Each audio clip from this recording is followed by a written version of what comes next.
Bonjour, une petite vidéo, une fois n'est pas coutume, de Lorient, ma chère ville de Lorient, dans un parc qui est le parc du Bois du Château. Vous voyez, où il y a des magnifiques arbres,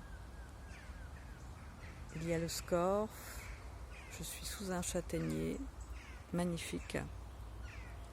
Et je me tourne comme ça par rapport à la lumière. Et je voulais vous faire une petite vidéo aujourd'hui sur ce qui peut être ressenti. Je regarde derrière, c'est magnifique.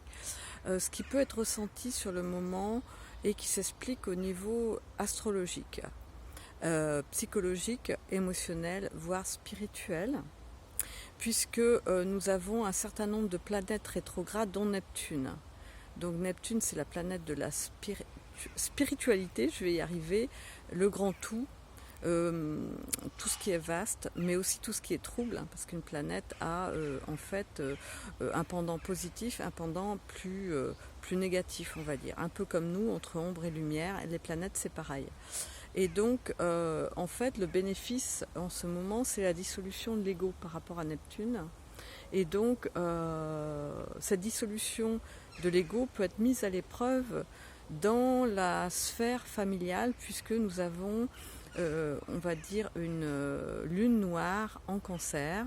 Nous avons le soleil qui est en Cancer. Et en fait,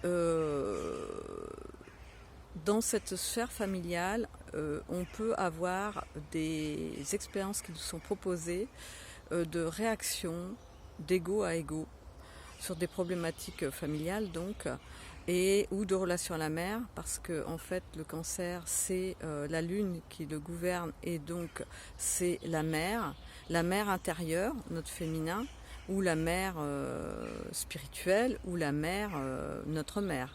Donc ça peut être à travers des relations au niveau de sa propre mère. Mais en fait ça peut être toute la sphère familiale confondue, et on peut avoir des expériences qui nous sont amenées relationnelles pour en fait vider ce qui est caché. La lune c'est ce qui est caché, hein. Donc c'est une mise en lumière de ce qui est caché, des non-dits, des secrets de famille, et ça peut lors d'événements soudains, parce qu'il y a Uranus aussi qui est à proximité, nous faire réagir d'une manière égotique.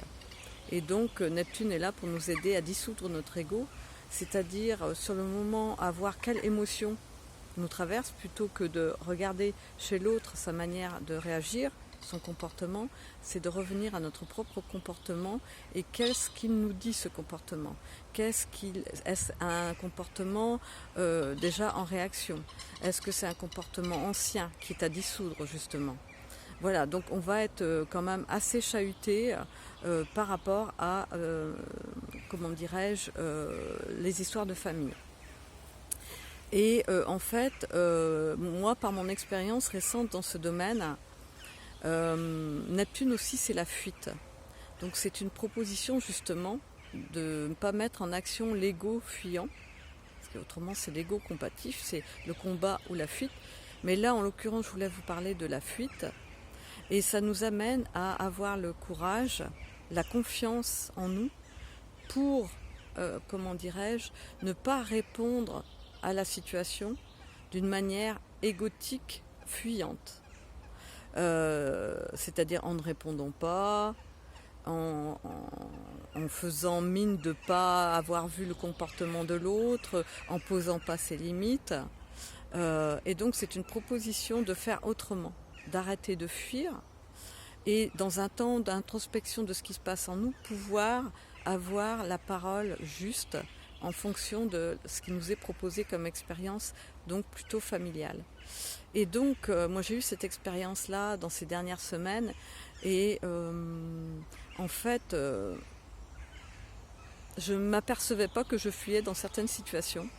Et là, ça a été, on m'a mis devant des situations des situations qui me faisaient souffrir, et je me suis dit intérieurement, j'arrête de fuir. J'arrête de fuir, j'essaie de comprendre comment et pourquoi je réagis comme ça, et comment je peux dire à l'autre que ce qu'il me dit, son comportement ne me convient pas, et de prendre aussi ma responsabilité de mon propre comportement.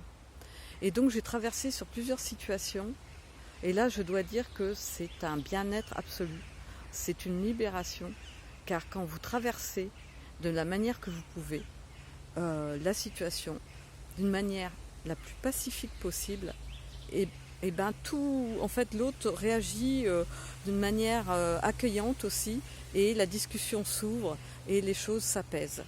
Et moi, je vous encourage, si vous voyez des comportements de fuite, à arrêter de fuir en fait, et de vous poser et de vous dire, voilà, qu'est-ce qui se passe ? Qu'est-ce qui, dans l'expérience, revient ? Souvent, c'est des répétitions. Bien souvent, c'est lié aussi à votre propre enfance. Mais comment je peux faire autrement ? En plus, on est en Saturne Verseau, donc il nous propose de laisser les structures obsolètes, anciennes, qui n'ont plus lieu d'être. Donc, les structures, c'est aussi nos comportements. Et donc de regarder ce qui ne va pas et de solutionner ce qui a solutionné pour dissoudre tout ça. Il y a un autre aspect aussi, c'est en lien avec notre foyer, donc notre maison. Donc tout ce qui est, comme il y a un certain nombre de personnes qui veulent déménager, et j'en fais partie, ça nous met en lumière aussi, est-ce que nous sommes dans le bon logement, dans la bonne maison ? Ça peut nous poser des questions, mais je quitte cette maison, mais je vais où ? Donc c'est une question vraiment de maison, de foyer, d'installer son cocon. Le cocon, c'est le cancer. Donc en tournant le dos au passé, parce que le cancer, c'est aussi le passé, la nostalgie, et d'avoir un autre choix, peut-être un choix qui colle plus à ce que nous sommes aujourd'hui, et pas faire un choix qui est exactement le même choix qu'on a fait depuis qu'on est né dans nos différents lieux qu'on a choisis en fait. Donc c'est de faire autrement. Voilà. Donc voilà un petit peu ce que je voulais vous dire aujourd'hui, qui est le fruit de mon expérience et qui peut vous servir dans votre propre vie ou servir à des gens de votre entourage. Voilà, je vous dis à bientôt.